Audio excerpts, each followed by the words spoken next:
લક્ષ્ય ન્યૂઝ, એક નજર, એક લક્ષ્ય. સાણંદ શહેરમાં એપીએમસી હોલ ખાતે નેક્સ્ટ જનરેશન જીએસટી રિફોર્મ વિષય પર પ્રબુદ્ધ સંમેલનનું ભવ્ય આયોજન કરવામાં આવ્યું હતું. આ કાર્યક્રમ સાણંદ ભાજપ દ્વારા વિધાનસભા કક્ષાએ યોજાયો હતો. ગુજરાત પ્રદેશ બક્ષી પંચ મોરચાના ઉપાધ્યક્ષ મહેન્દ્રભાઈ બાવળિયાની આગેવાનીમાં આ સંમેલન સફળતાપૂર્વક યોજાયું.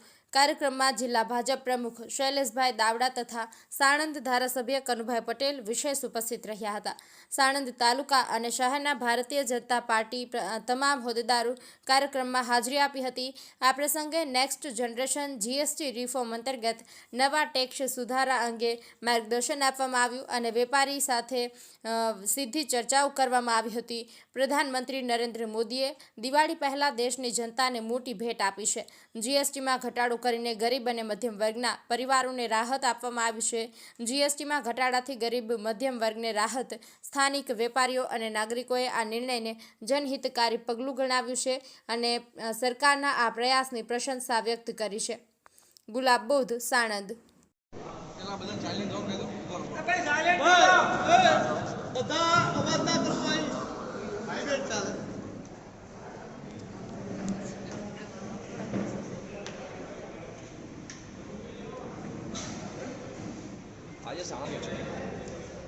આજરોજ સાણંદ વિધાનસભા ખાતે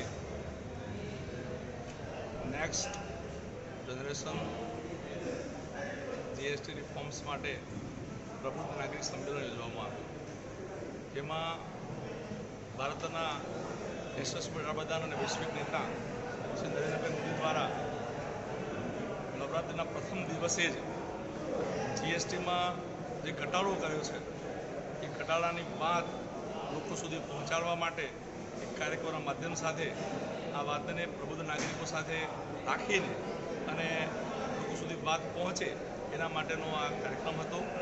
નરેન્દ્રભાઈએ ખાસ કરીને ગરીબો માટે ને મધ્યમ વર્ગ માટે જીએસટી ઘટાડવાના કારણે દિવાળી ઉપર એડવાન્સમાં એમને બોનસ જાહેર કર્યું કહેવાય અને લોકો માટે આ દિવાળી ખૂબ સારી રીતે ઉજવી શકે એવા પ્રકારના આયોજન સાથે એમણે આજે આ જીએસટી ઘટાડવાની વાત લોકો સુધી મૂકી છે.